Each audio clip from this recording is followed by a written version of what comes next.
1947க்கு பின் தமிழ்நாட்டில் நல்லாட்சி கல்வி கண் திறந்த பெருந்தலைவர் கிங் மேக்கர் தேசிய அளவில் மாண்புமிகு காமராஜர் அவர்கள் 1954 1963 நல்லாட்சி காலம் என பொதுவாக ஏற்றுக்கொள்ளப்படும் முக்கிய மக்கள் நலத்திட்டங்கள்.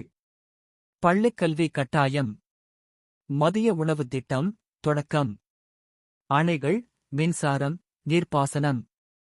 கல்வி அரசியல் இல்லாமல் பொதுநலமாக இருந்த காலம். பின்னர் தொடராத மாற்றம் கண்டவை.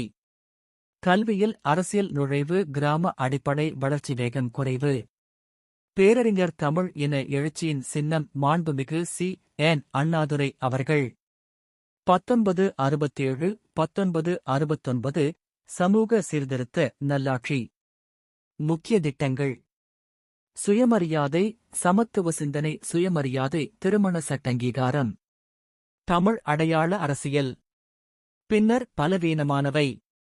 சமூக சீர்திருத்தம் தொடர்ந்தாலும் நடைமுறை வேகம் குறைந்தது. தமிழ்த் தலைவர், சமூக நீதி போராளி மாண்புமிகு கலைஞர் கருணாநிதி அவர்கள். 1969 1976 1989 1991 1996 201 206 2011 நீண்டகால சமூக கட்டமைப்பு.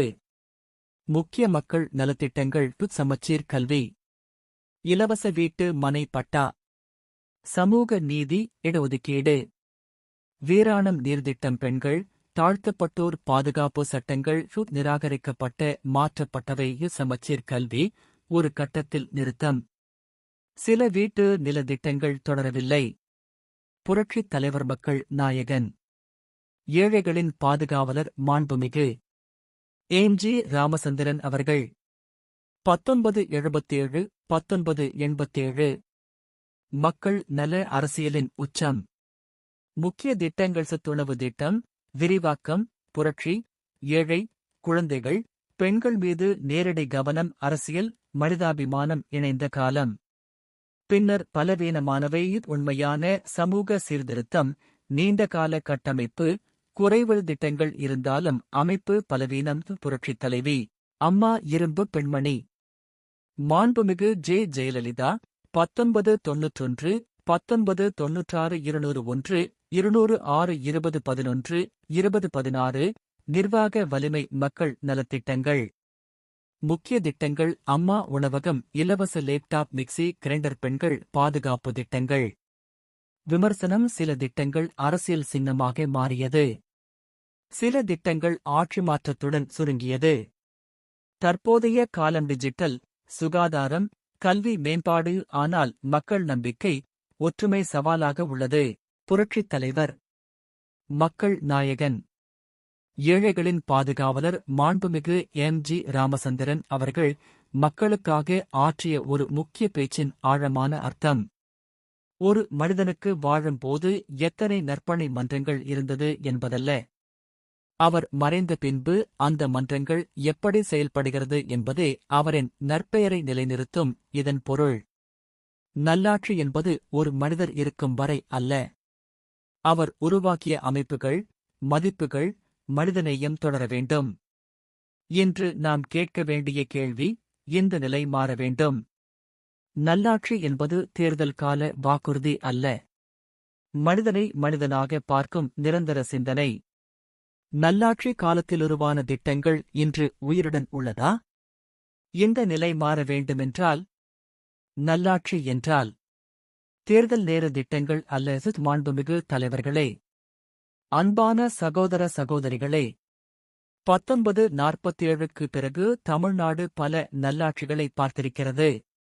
காமராஜரின் கல்வி புரட்சி, அண்ணாவின் சமூக சீர்திருத்தம், கலைஞரின் சமூக நீதி, எம்.ஜி. ராமச்சந்திரன் அவர்களின் சத்துணவு, மனிதாபிமானம்.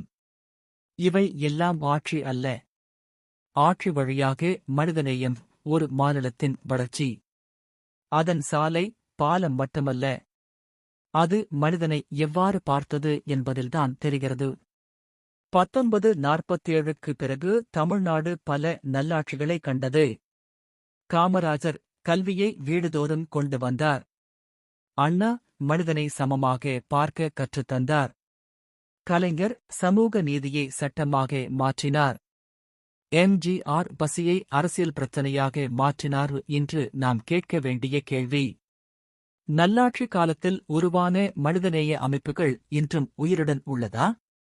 சுனாமி வந்தால் ஒற்றுமை, புயல் வந்தால் மனிதாபிமானம், நோய் வந்தால் கருணை. ஏன் மனித உணர்வு பேரிடருக்குப் பிறகே வெளிப்பட வேண்டும்? மனித உணர்வுகள் ஏன் பேரிடருக்குப் பிறகே வெளிப்படுகிறது?